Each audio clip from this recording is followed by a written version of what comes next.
திறந்தது மணிக்கதவு மரகத பதுமையை இனி தழுவு இடையில விழுந்தது இளமனசு இருக்கிற சுகம் அது பல தினசு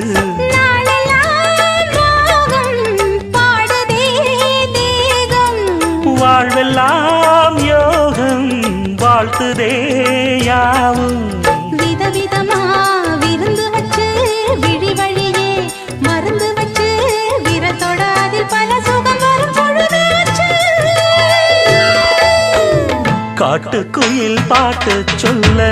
வீட்டு கிளி கேட்டு கொள்ள ஒட்டி வந்த தாளமே கொட்டும் கெட்டி மேளமே தொட்டணைக்க வேணுமே பட்டு கிளி நாணுமே காட்டுக்குயில்